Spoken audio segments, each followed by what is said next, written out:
Magandang umaga, Pilipinas. Narito ang latest sa lagay po ng ating panahon. Apektado pa rin ng easterlies ang Katimugang Luzon, maging ang Visayas at Mindanao, at nagdudulot pa rin nga ho ito ng maulap na papawirin at mga pagulan sa ilang bahagi ng Luzon, partikular ho dito sa Silangan at Katimugang bahagi ho ng Luzon area. Samantala, bahagyang maulap hanggang sa maulap naman na papawirin at mga thunderstorms, ang mga localized thunderstorms, ang pwede pong maranasan sa Visayas at Mindanao dahil rin po sa easterlies. Ngayon ay wala tayong LPA sa loob ng ating area of responsibility. Pero sa labas po ng ating area of responsibility sa silangang bahagi ng bansa, malapit po ito sa eastern boundary ng ating PAR, ay may namomonitor po tayong cloud cluster at may posibilidad at hindi natin nire-rule out ang possibility na mabuo ito bilang isang LPA in the next 24 to 36 hours kahit patuloy po tayo mag-antabay sa magiging update ng pag-asa ukol po dito sa cloud cluster na ito sa silangang bahagi ng bansa. Samantala, para naman sa real-time updates ho ng ating rainfall and flood warnings and alerts, bisitahin lamang po natin ang website na ito, ang panahon.gov.ph, para po makita natin yung mga ini-issue o mga latest na ini-issue po ng Pag-asa Regional Services Division natin ukol sa mga posibilidad ng mga thunderstorm warnings o kaya naman ay rainfall warnings at flood warnings.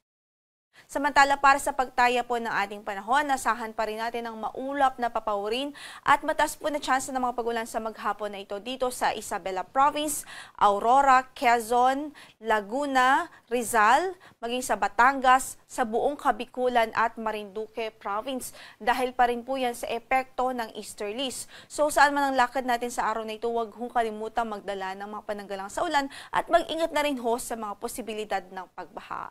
Samantala sa Metro Manila at natitirang bahagi pa ng Calabarzon, natitirang bahagi pa ng Mimaropa, posible rin ng mga localized thunderstorms o mga isolated at pulupulong mga pagkidlat pagkulog, especially sa hapon at gabi dahil sa easterlies. Gayon din, bahagyang maulap hanggang sa maulap na papawirin ang inaasahan po dito sa natitirang bahagi pa ng Luzon, dito sa natitirang bahagi ng Central Luzon at natitirang bahagi pa ng Northern Luzon. So very possible din dyan yung mga localized thunderstorms o yung mga pagkidlat at pagkulog, especially po sa hapon at gabi.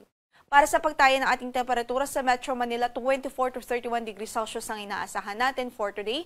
17 to 23 naman sa Baguio City, 24 to 32 sa Lawag City, 24 to 33 sa Tuguegarao City, 24 to 29 degrees Celsius sa Legazpi City, habang sa Tagaytay ay 22 to 29 degrees Celsius. Samantala, para naman sa Kabisayaan, asahan po natin ang bahagyang maulap hanggang sa maulap na papawirin, improved weather po sa malaking bahagi ng Visayas at Mindanao ang inaasahan. Posible nga lang ho at hindi natin inaalis ang mga tsansa ng mga thunderstorms dahil easterlies din ho ang umiiral dito. Samantala dito naman sa Palawan, as I mentioned po, sa natitirang bahagi pa ng Luzon, asahan natin ang bahagyang maulap hanggang sa maulap na papawirin at tsansa din ng mga localized thunderstorms. At para sa pagtaya ng ating mga temperatura sa Tacloban from 24 to 31 degrees Celsius, gayon din ho sa Cebu City, 26 to 31 degrees Celsius naman sa Iloilo City, 25 to 32 degrees Celsius sa Puerto Princesa City, 25 to 33 degrees Celsius sa Kalayaan Islands, 22 to 33 sa Zamboanga City, 24 to 31 degrees Celsius sa Cagayan de Oro, at 24 to 34 degrees Celsius sa Davao City. Wala rin po tayong gale warning na nakataas ngayon sa anong bahagi ng ating mga baybaying dagat.